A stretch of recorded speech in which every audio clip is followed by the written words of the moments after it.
یہ جو 10 راتیں اور 10 فجر ہیں، ان کے متعلق قرآن پاک میں اللہ تعالیٰ نے قسم یاد فرمائی، والفجر ولیال عشر، اور فجر کی قسم اور 10 راتوں کی قسم۔ ظاہر سی بات ہے قسم کسی عظمت والی چیز کی ہی اٹھائی جاتی ہے، اور یہ 10 راتیں ذی الحجہ کی ایسی مقدس ہیں، اتنی عظمت والی ہیں کہ رب ذوالجلال اس کی قسم فرما رہا ہے، ولیال عشر، اور 10 راتوں کی قسم۔ وہ 10 راتیں کون سی ہیں؟ پہلی ذی الحجہ سے لے کر 10ویں ذی الحجہ تک، جس میں آج ہم موجود ہیں۔ عزیزان گرامی وقار، ان دنوں میں ہمارے اوپر کئی چیزیں، کئی احکامات واجب بھی ہوتے ہیں۔ مثال کے طور پر سال میں ایک مرتبہ مالک نصاب کے لیے زکوٰۃ دینا فرض ہے۔ اسی طرح سے ان قربانی کے دنوں میں، وہ قربانی کے دن صرف 3 ہیں، ایام نحر ان کو کہا جاتا ہے، 10، 11 اور 12 ذی الحجہ کی۔ تو یہ ذی الحجہ کی 10، 11 اور 12 کے اندر اگر کوئی مالک نصاب ہو گیا تو اس پر بھی قربانی واجب ہو جاتی ہے۔ اب یہاں سے قربانی کے معاملات ہیں، قربانی کے احکام ہیں۔ مجھے یہ بتانا آج ضروری ہے کہ قربانی کا تصور اور قربانی کا مفہوم کیا ہے اسلام میں۔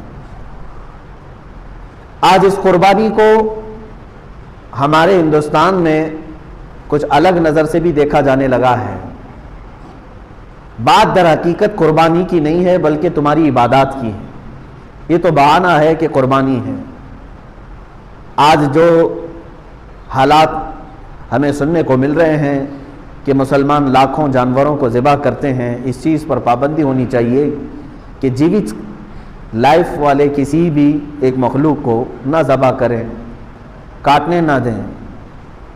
عزیزان گرامی وقار، یہ قربانی کا تصور صرف اسلام میں نہیں، آدم علیہ السلام سے چل رہا ہے۔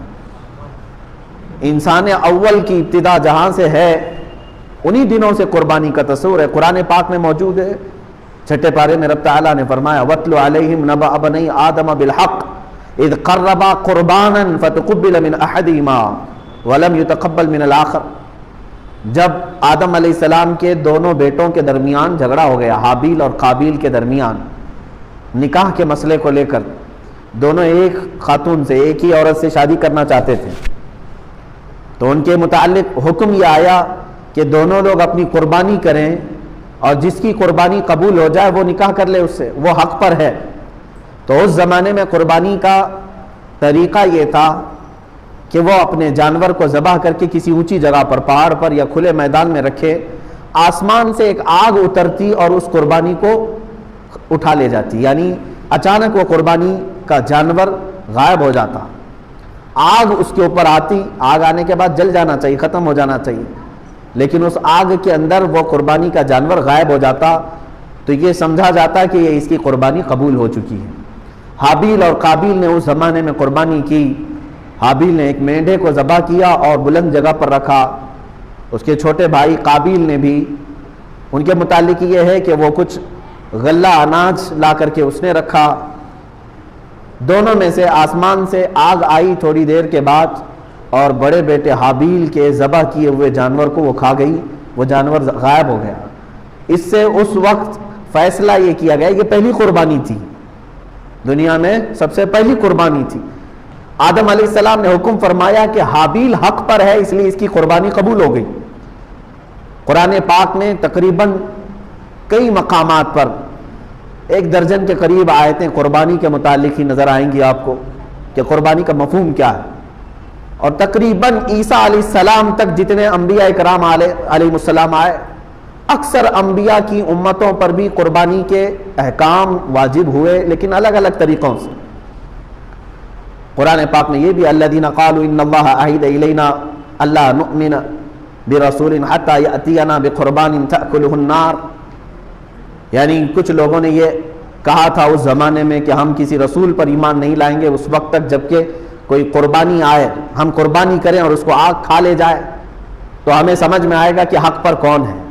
اس وقت تک یہ معاملات تھے کہ قربانی کو آسمان سے کوئی آگ آتی اور اٹھا لے جاتی، اور سمجھ میں آتا کہ اس کی قربانی قبول ہے اور اس کی قربانی رد کر دی گئی۔ اب آپ یہ سوچتے ہوں گے کاش ہمارے اندر بھی ہوتا ایسا، ہم بھی اپنے جانوروں کو ذبح کر کے رکھتے. ہم بیل کو ذبح کر رہے ہیں، بکریوں کو یا پھر اونٹ کو، 3 ہی جانور ہیں ذبح کے لیے قربانی میں. مرغے مرغیوں کی قربانیاں نہیں ہوتی، لیکن ابھی سننے میں آیا ہے کہ جماعت اہل حدیث نے انڈے کی قربانی کو بھی جائز کہا ہے. سارے لوگ نہیں ہوں گے، ان میں سے بھی کوئی نرا جاہل ہوگا. بہرحال یہ قربانی کے متعلق آپ بھی سوچ رہے ہوں گے کہ پہلے کی امتوں کے لیے قربانی کرتے تھے تو آسمان سے آگ آتی اور اٹھا لے جاتی.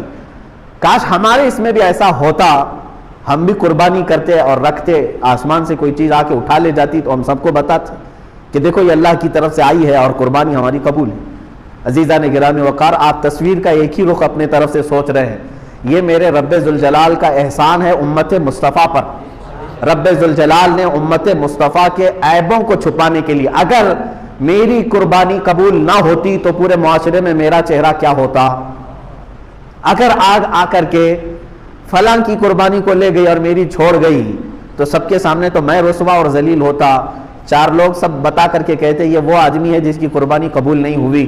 اللہ تعالیٰ نے امت مصطفیٰ کے ہر عیب کو اس کی موت تک محفوظ رکھا ہے، چھپا رکھا ہے. قبول ہوئی کہ نہیں ہوئی یہ سب قیامت کے دن بتایا جائے گا.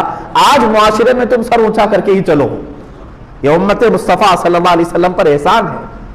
پہلے کے امتوں پر یہ بھی معاملات تھے کہ اگر وہ گناہ کرتے تو فرشتے آ کر ان کے گھر کی چوکھٹ پر لکھ کر چلے جاتے رات کو کہ یہ آدمی نے کل رات یہ گناہ کیا ہے.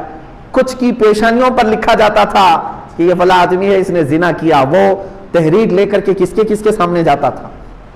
آج 1000 گناہ ہمارے بھی ہیں لیکن نہ ہماری چوکھٹوں پر لکھے جاتے ہیں اور نہ ہماری پیشانیوں پر. رب ذوالجلال نے اس چیز کو محفوظ رکھا ہے. وہ ستار ہے، ہر ایک کی ستر پوشی فرماتا ہے. عزیزان گرامی وقار، قربانی کا جو مفہوم اور جو تصور اسلام میں ہے، میں نے آیت کریمہ 17ویں پارے کی یہ تلاوت کی ہے سورۃ الحج میں سے. اللہ تعالیٰ نے فرمایا وَالْبُدْنَ جَعَلْنَاهَا لَكُم مِّن شَعَائِرِ اللَّهِ، اور یہ اونٹوں کو یا قربانی کے جانوروں کو ہم نے، اللہ تعالیٰ فرماتا ہے، اللہ کی نشانیوں میں سے ایک نشانی بنائی ہے. اب یہاں پر رک کر کے میں کہنا چاہوں گا کہ قربانی کیا ہے. ایک لفظ یاد رکھ لینا، شعائر اللہ کہا گیا ہے. شعائر اللہ جیسے قرآن پاک کے دوسرے پارے میں آئے ان الصفا والمروۃ من شعائر اللہ. صفا اور مروہ جو پہاڑیاں ہیں مکہ مکرمہ میں، یہ اللہ کی نشانیوں میں سے ہے، اللہ کی نشانیوں میں. اسی طرح قربانی کی بات جب آئی تو رب تعالیٰ فرماتا ہے یہ اللہ کی نشانیوں میں سے. اب یاد رکھ لینا آپ ہمیشہ، قربانی کیا ہے تو ایک لفظ کہہ دینا کہ یہ اللہ کی نشانیوں میں سے ایک نشانی ہے. میں آپ سے پوچھنا چاہتا ہوں، کیا اللہ کی نشانیوں کا سودا کیا جا سکتا ہے؟ صفا اور مروہ کو ختم کر دو، اللہ کی نشانیاں ہیں، معاذ اللہ رب العالمین کسی کی مجال ہے وہ ختم کرے گا؟ اللہ کی نشانیاں ہیں، شعائر اللہ. اللہ کے جتنے اولیاء کرام ہیں وہ شعائر اللہ ہیں. مقامات مقدسہ یہ شعائر اللہ ہیں، اللہ کی نشانیاں ہیں. تو ظاہر سی بات ہے مسجد کے مینار اور منبر، اس سے عظمت اسلام ہوتی ہے کہ نہیں ہوتی؟ کبھی آپ مینار اور منبر یا گنبدوں کو ختم کرنے کی اجازت دیں گے؟ ارے ناک کٹ جائے گی اس مسجد کی. اگر کوئی کہتا ہے کہ یہ گرا دو، اس کا مطلب یہ ہے کہ ہم ناک کاٹ رہے ہیں اس چیز کی. اسی بنیاد پر تو کتنے معاملات ہو جاتے ہیں. مساجد بھی اللہ تعالیٰ کی نشانیاں ہیں. اسی طرح سے میرے عزیزوں قربانی اللہ کی نشانیوں میں سے ایک نشانی ہے، اس کے ساتھ سمجھوتا نہیں ہونا چاہیے. اللہ کے حبیب صلی اللہ علیہ وسلم نے فرمایا قربانی کے دنوں میں اگر اللہ کو سب سے زیادہ پسندیدہ کوئی کام ہے تو وہ ایک جانور کی قربانی کرنا ہے. یہ نہیں کہ جاری اور گیہوں صدقہ کرنا. صدقہ کرو، سال بھر کرو، منع کس نے کیا ہے؟ مجھے یہ خبر ملتی ہے کہ بعض لوگوں نے کہا کہ قربانی کے بدلے میں کچھ صدقہ اور خیرات کرو. ہر چیز کے متعلق تمہیں اس طرح سے بزدل بنانے کی کوشش کی جا رہی ہے کہ تم اپنے ان شعائر اللہ کے ساتھ بھی آج سمجھوتا کرو گے. اللہ کی نشانیوں میں سے ایک نشانی ہے. اگر جانور کو ذبح کرنا ظلم ہوتا تو رحمت للعالمین کبھی اپنے ہاتھ سے کسی کو ذبح نہیں کرتے. کیا رسول کریم صلی اللہ علیہ وسلم ظلم کر سکتے؟ اللہ کے حبیب صلی اللہ تعالی علیہ وسلم نے حجۃ الوداع کے موقع پر 70 اونٹوں میں سے تقریباً 60 کے قریب اونٹوں کو خود ذبح فرمایا، باقی کچھ اونٹوں کو مولا علی کرم اللہ وجہہ الکریم کے ہاتھوں میں دے دیا کہ تم ذبح کرو۔ اور قربانی کے دن جب آئے، جب عید الاضحیٰ، حضور اکرم صلی اللہ علیہ وسلم نے نماز ادا کی اور اس کے بعد 2 بکرے لائے گئے، 2 مینڈھے، چتکبرے، یعنی سفید کالا جو ہوتا ہے اس کو چتکبرا کہتے ہیں، 2 مینڈھے رسول کریم صلی اللہ تعالیٰ علیہ وسلم نے ذبح فرمائے۔ صحابہ نے پوچھا یا رسول اللہ صلی اللہ تعالیٰ علیہ وسلم کہ قربانی اگر واجب ہے تو کیا 2 بکروں کی؟ رسول کریم صلی اللہ علیہ وسلم نے فرمایا نہیں، 1 بکرا قربانی کے لیے واجب ہے، میں نے 1 بکرا اپنی جانب سے کیا، دوسرا میری پوری امت کی طرف سے کیا۔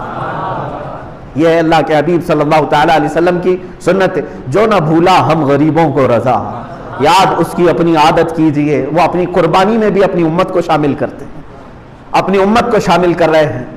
عزیزان گرامی وقار، ہمارے لیے قربانی شعائر اللہ ہے، یہ قرآن سے ثابت ہے، وَالْبُدْنَ جَعَلْنَاهَا لَكُمْ مِنْ شَعَائِرِ اللَّهِ، ہم نے اونٹوں کو یا جانوروں کو شعائر اللہ میں سے بنایا ہے، اللہ کی نشانیوں میں سے بنایا ہے، لَكُمْ فِيهَا خَيْرٌ، قرآن یہ کہتا ہے اور ان کی قربانی میں تمہارے لیے بھلائی ہے۔